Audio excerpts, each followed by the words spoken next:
ನಮಸ್ಕಾರ ಕರುನಾಡು. ನಾನು ವಿ.ಎಸ್. ಪ್ರದೀಪ್ ಸೂರ್ಗೋಳೆ. ಬಂಧುಗಳೇ, ಒಂದೇ ಹೃದಯದ ಇಬ್ಬರು ತಾಯಂದಿರ ಕತೆ ನಿಮ್ಗೆ ಗೊತ್ತಿದೆಯಾ? ಹೌದು ಸ್ನೇಹಿತರೆ, ಪಾಂಡುರಾಜನಿಗೆ ಇಬ್ಬರು ಪತ್ನಿಯರು, ಮಾದ್ರಿ ಹಾಗೂ ಕುಂತಿ. ಇಬ್ಬರು ಧರ್ಮಬೀರುಗಳು, ದೈವ ಭಕ್ತೆಯರು ಆಗಿದ್ದರು. ಇಬ್ಬರು ಬಲು ಸುಂದರಿಯರಾಗಿದ್ದರು, ಸಂಸ್ಕಾರವಂತರು ಆಗಿದ್ದರು. ಬೇರೆ ಹೇಳಬೇಕಿಲ್ಲ, ಪತಿಯಾದ ಪಾಂಡುವಿಗೆ ನಿಷ್ಠರಾಗಿದ್ದರು. ಅವರಿಬ್ಬರು ಹುಟ್ಟಿನಿಂದಲೇ ಬಂದ ಅಕ್ಕ ತಂಗಿಯರಂತೆಯೇ ಪರಸ್ಪರ ಪ್ರೀತಿಯಿಂದ ಇದ್ದರು. ಇವರಲ್ಲಿ ಮಾದ್ರಿಯು ವಯಸ್ಸಿನಲ್ಲೇ ಸ್ವಲ್ಪ ಕಿರಿಯವಳಾಗಿದ್ದು, ಕುಂತಿಯು ಅವಳನ್ನು ಅಕ್ಕನಂತೆ ಗೌರವಿಸುತ್ತಿದ್ದಳು. ಮಾದ್ರಿಯು ಮದ್ರ ದೇಶದ ರಾಜಕುಮಾರಿಯಾಗಿದ್ದಳು. ಕುಂತಿಯು ಶೂರಸೇನನ ರಾಜ್ಯದ ರಾಜಕುಮಾರಿ. ಅವರಿಬ್ಬರು ಬೇರೆ ಬೇರೆ ನಾಡುಗಳಿಂದ ಬಂದವರಾಗಿದ್ದರು. ಅವರ ಗುಣಶೀಲಗಳು, ಸಂಸ್ಕಾರಗಳು ಒಂದೇ ತೆರನಾಗಿದ್ದವು.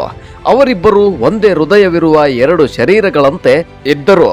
ಅಸೂಯೆ ಎಂಬ ಭಾವವು ಅವರ ಹತ್ತಿರಕ್ಕೆ ಎಂದೂ ಸುಳಿಯಲಿಲ್ಲ. ಪಾಂಡುರಾಜ ಅವರ ಪೈಕಿ ಯಾರೊಂದಿಗೆ ಸಮಯ ಕಳೆದರೂ ಇನ್ನೊಬ್ಬಳಿಗೆ ಯಾವ ಚಿಂತೆಯಾಗಲಿ ಬೇಸರವಾಗಲೇ ಇರಲಿಲ್ಲ.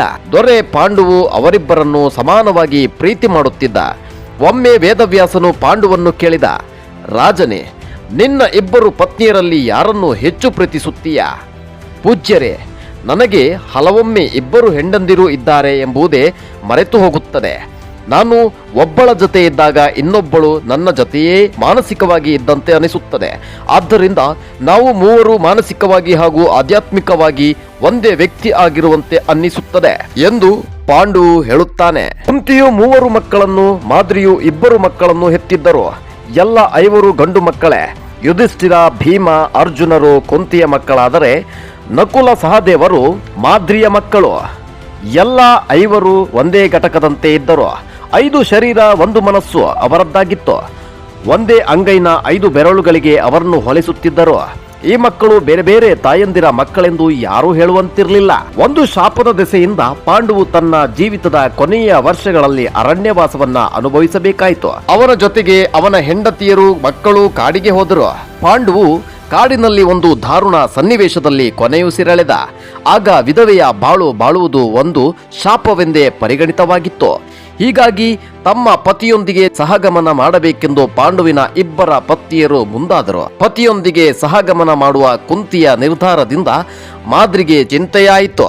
ಅವಳು, ತಂಗಿ, ದಯವಿಟ್ಟು ನಾನು ನಿನ್ನ ಪವಿತ್ರ ಕರ್ತವ್ಯಕ್ಕೆ ಅಡ್ಡಿಯಾಗುತ್ತಿದ್ದೇನೆ ಎಂದು ತಿಳಿಯಬೇಡ. ನಾನು ನಿನಗೆ ಹಿರಿಯವಳು. ಅಲ್ಲದೆ ನಮ್ಮಿಬ್ಬರೊಳಗಿನ ಪ್ರೀತಿ ಯಾವುದೇ ಕಳಂಕ ಲೋಪಗಳಿಲ್ಲದೆ ಶುದ್ಧವಾದದ್ದು. ಆದುದರಿಂದ ನಿನಗೆ ಈ ಮಾತನ್ನು ಹೇಳುವ ಅಧಿಕಾರ ನನಗಿದೆ. ನಮಗಿಬ್ಬರಿಗೆ 5 ಮಕ್ಕಳಿದ್ದಾರೆ. ಅವರೆಲ್ಲರೂ ಚಿಕ್ಕವರು. ನಾವಿಬ್ಬರು ಸತ್ತರೆ ಅವರ ಗತಿಯೇನು ಎಂದು ಹೇಳುತ್ತಾಳೆ. ನಾನು ಹಿರಿಯವಳಾದುದರಿಂದ ಗಂಡನೊಡನೆ ಚಿತೆಯೇರಲು ನನಗೆ ಹೆಚ್ಚಿನ ಬದ್ಧತೆ ಇದೆ. ಆದರೆ ನೀನು ನಮ್ಮ ಮಕ್ಕಳಿಗಾಗಿ ಬದುಕು. ನೀನು ಯಾವಾಗಲೂ ನನ್ನ ಮಕ್ಕಳನ್ನು ನಿನ್ನ ಮಕ್ಕಳೆಂದೇ ತಿಳಿದು ಪಾಲನೆ ಮಾಡಿದವಳು. ಎಲ್ಲ 5 ಮಕ್ಕಳನ್ನು ತಾರತಮ್ಯವಿಲ್ಲದೆ ಚೆನ್ನಾಗಿ ನೋಡಿಕೊಳ್ಳುವುದಕ್ಕೆ ನಿನಗೆ ಮಾತ್ರ ಸಾಧ್ಯ. ಆ ವಿಷಯದಲ್ಲಿ ನನಗೆ ಯಾವ ಸಂದೇಹವೂ ಇಲ್ಲ. ನನ್ನ ಮಕ್ಕಳನ್ನು ನಿನ್ನ ಮಡಿಲಿಗೆ ಹಾಕಿ ನಾನು ಶಾಂತಿಯಿಂದ ಗಂಡನೊಡನೆ ಹೋಗುವೆ. ನಮ್ಮೆಲ್ಲರ ಹಿತಕ್ಕಾಗಿ ಈಗ ನೀನು ಬದುಕುವುದು ಅತ್ಯಂತ ಅಗತ್ಯವಾಗಿದೆ. ತಂಗಿ, ಮುಖ್ಯವಾಗಿ ಮಕ್ಕಳಿಗಾಗಿ ಬದುಕು. ಕುಂತಿಯ ಬಾಯಿಂದ ಮಾತೇ ಹೊರಡಲಿಲ್ಲ. ಮಾದ್ರಿಯ ಕಣ್ಣುಗಳಿಂದ ನೀರು ಹರಿಯುತ್ತಿತ್ತು. ಕುಂತಿಯು ಅವಳನ್ನು ತಬ್ಬಿಕೊಂಡಳು. ಇಬ್ಬರು ಮನಸಾರೆ ಅತ್ತರು. ಕುಂತಿ ಹೇಳಿದಳು, ಅಕ್ಕ, ನಾನು ನಿನ್ನ ಮಾತನ್ನು ನನ್ನ ಕರ್ತವ್ಯ ಎಂಬಂತೆ ಪಾಲಿಸುತ್ತೇನೆ. ನೀನು ಚಿಂತೆ ಮಾಡಬೇಡ. ನಾನು ಅಂದಿನಿಂದಲೂ ನಕುಲ, ಸಹದೇವರನ್ನು ನನ್ನ ಮಕ್ಕಳೆಂದೇ ಭಾವಿಸಿದ್ದೇನೆ. ಇನ್ನು ಮುಂದೆ ಅವರಿಗೆ ನನ್ನ ವಿಶೇಷ ಅಕ್ಕರೆ, ಆಸ್ತೆಗಳು ಮೀಸಲು ಎಂದು ಹೇಳುತ್ತಾಳೆ. ಮಾದ್ರಿ ಹೇಳಿದಳು, ಅದರಲ್ಲಿ ನನಗೆ ಸಂದೇಹವೇನೂ ಇಲ್ಲ. ಆದ್ದರಿಂದಲೇ ನೀನು ಬದುಕಿ ಉಳಿದು ಮಕ್ಕಳನ್ನು ನೋಡಿಕೊಳ್ಳಬೇಕೆಂದು ನಾನು ಬಯಸಿರುವೆ ಎಂದು ಹೇಳುತ್ತಾಳೆ. ಅವರಿಬ್ಬರು ಪರಸ್ಪರ ಪ್ರೀತಿ, ಅನುಕಂಪ ಹಾಗೂ ತ್ಯಾಗಗಳಲ್ಲಿ ಒಂದೇ ಆತ್ಮ, 2 ದೇಹ ಎಂಬಂತೆ ಇದ್ದವರು. ಮಾದ್ರಿಯು ಪಾಂಡುವಿನ ಚಿತೆಯೇರಿ ಕುಳಿತು ಸತಿಯಾದಳು. ಕುಂತಿಯು ತನ್ನ 5 ಮಕ್ಕಳೊಂದಿಗೆ ಅಂತ್ಯ ಸಂಸ್ಕಾರಗಳನ್ನು ನಡೆಸಿದಳು. ನಂತರ ಮುನಿಯೊಬ್ಬನು ಆಕೆಯನ್ನು, ಆಕೆಯ 5 ಮಕ್ಕಳನ್ನು ಹಸ್ತಿನಾಪುರಕ್ಕೆ ಕರೆತಂದು ಭೀಷ್ಮನ ವಶಕ್ಕೆ ಒಪ್ಪಿಸಿದ. ಕುಂತಿಯು ತನ್ನ 5 ಮಕ್ಕಳನ್ನು ಒಂದೇ ತಂಡದಿಂದ ಬೆಳೆಸಿದಳು. ಆ ಮಕ್ಕಳ ಆಟ, ಪಾಠ, ಊಟ, ನಿದ್ರೆ ಎಲ್ಲವೂ ಒಟ್ಟಿಗೆ ಎಂಬಂತೆ ಆಗುತ್ತಿತ್ತು.